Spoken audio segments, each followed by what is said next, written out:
أهلا بكم في قناة مالرمير، وأنا مارل. قبل ما الحلقة تبدأ حط لايك واشترك في القناة وابعت الفيديو لأصحابك، ويلا نشوف حصل إيه لمحمد.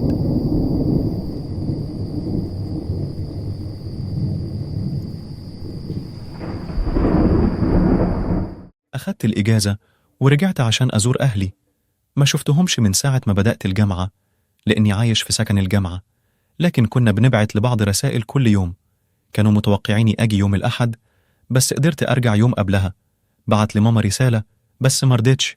لما وصلت هناك لقيت البيت فاضي، رغم إن العربية مركونة في الجراج. دورت في كل البيت بس ما كنش في حد. كلمت ماما تاني، برضو ما فيش رد. حسيت إني دخيل في بيتي. رحت المطبخ أجيب حاجة أكلها، ولقيت ورقة على التلاجة مكتوب فيها: محمد حبيبي، اضطرينا نمشي ومش عارفين هنرجع إمتى. على طول جالي إحساس وحش. الخط مش شبه خط أهلي، والأهم من كده إنهم عمرهم ما نادوا عليا بمحمد، دايما بينادوني ميدو. عرفت إن في حد تاني اللي كتب الورقة. قلت لنفسي إنهم ممكن يكونوا اضطروا يمشوا بسرعة وطلبوا من حد يكتب لهم الورقة. افتكرت جارتنا ماريا وقررت أروح أسألها. رحت بيت ماريا، بس واحد غريب فتح الباب. كان راجل طويل وعنده تاتوهات على رقبته وتعبيرات وشه غاضبة. سألني أنا عايز إيه؟ قلت له ماريا موجودة؟ قال لي: أنت أكيد محمد، جيت بدري. بعدها شرح لي إن ماريا نقلت من البيت، وإنه هو اشترى البيت، مع إنه مردش يقول لي اسمه إيه. عرفت إن في حاجة غلط. كنت بشوف البيت ولقيت صور عائلة ماريا اللي لسه موجودة على الحيطان. الراجل شاف إني كنت متوتر وقال لي أرجع البيت واستنى أهلك لما يرجعوا. حاولت أسأله لو كان يعرف حاجة عن مكانهم، بس قفل الباب في وشي. رجعت البيت واتأكدت إن كل الأبواب والشبابيك مقفولة. بعدها قعدت على الكنبة مش عارف أعمل إيه. بعد فترة افتكرت حاجة. مسكت تليفوني وفتحت فيسبوك. ماريا كانت من أصدقائي على الفيسبوك، فقلت أكيد لو نقلت هتكون كتبت حاجة عن الموضوع. بس بدل من كده شفت رسائل كتير من أصحابها بيسألوا عن مكانها وليه مش بترد على مكالماتهم. دلوقتي كنت قلقان بجد وخايف، فقفلت الفيسبوك وكنت هطلب البوليس. بس قبل ما أكمل المكالمة سمعت حد بيفتح الباب. كنت بتمنى يكون أهلي رجعوا، بس لما الباب اتفتح شفت الراجل اللي عنده تاتوهات من البيت اللي جنبنا. معاه مفتاح البيت ازاي ده؟ دخل زي ما يكون هو صاحب المكان. بص لي بابتسامة وقال: أنا سعيد إنك قررت تقعد. قلت له: أنت مين وعايز إيه؟ قرب مني وهو لسه مبتسم. ما كنش معاه أسلحة بس كان ضخم. بدأت أتحرك لورا بس هو كان بيقرب. قرب وشه من وشي وهمس: عايز تروح لأهلك؟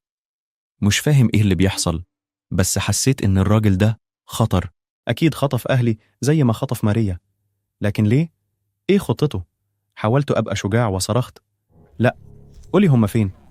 هز رأسه وهو لسه مبتسم وقال إنه ما كانش يقدر يشرح اللي حصل وكان لازم يوريني. ساعتها الخوف كان مسيطر عليا ومكنتش قادر أتحرك. لسه ماسك التليفون في إيدي بس كنت خايف أتصل بالبوليس. عرفت إن لو اتحركت هيهجم عليا. قال لي: عندك 5 ثواني، تعال معايا. وبدأ يعد تنازليا. فضلت ساكت مش عارف أعمل إيه.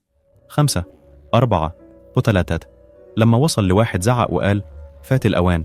وبعدين هجم عليا ومسكني من رقبتي. كان قوي جدا وبدأت أتخنق. بدون ما أحس بدأت أخبط فيه بحاول أدافع عن نفسي، وبعدين ضربت التليفون في رأسه. شكله اتفاجئ لأنه تراجع لورا. مسكت الأباجورة وضربتها في وشه ونزف من مناخيره. ما كنتش مصدق إني قدرت أدافع عن نفسي بالشكل ده. وقفت عليه وهو واقع على الأرض. تليفوني وقع مني. مسكته وجريت للباب وهو ورايا كان بيضحك بهستيريا. كنت ممكن أكمل جري، لكن وقفت وبصيت ورايا. لقيته قاعد على الأرض وبينزف دم من مناخيره، وطلع سكينة من جيبه ومن غير ما يقول حاجة طعن نفسه في رقبته. شفته بذهول وهو بينزف، وآخر حاجة قالها كانت: شكلك مش هتعرف أبدا إيه اللي حصل لهم. بعدين مات. خرجت واتصلت بالبوليس. مركز الشرطة كان قريب. جت عربيتين بوليس في أقل من 5 دقايق. دخلوا وشافوا الراجل الميت في الصالة. واحدة من الضباط فضلت معايا وسألتني إيه اللي حصل. كنت مذهول لدرجة إني ما كنتش قادر أتكلم. ساعدتني أهدى وبعدها شرحت لها كل حاجة. بعد كده الشرطة قفلت البيتين، لكنهم ما لقوش حاجة. طمنوني إنهم هيعرفوا مين الراجل ده وإيه اللي عمله لأهلي. الليلة دي رحت بيت صاحبي ونمت هناك، لسه مستني أجوبة، مع إنه بقاله 3 أسابيع والراجل الميت لسه محددوش هويته. مش عارف هو مين ولا إيه اللي حصل لأهلي، والأسوأ من كده إني مش عارف إذا كان الراجل ده كان شغال لوحده. في أعماقي خايف إن أهلي خلاص راحوا. يا ترى إيه اللي ممكن يكون حصل؟ في النهاية شكرا لمشاهدتك الحلقة كاملة، ومتنساش تكتب كومنت علشان تعليقك يظهر في آخر الحلقة. وأخيرا اشترك في القناة، ويلا سلام من غير باي.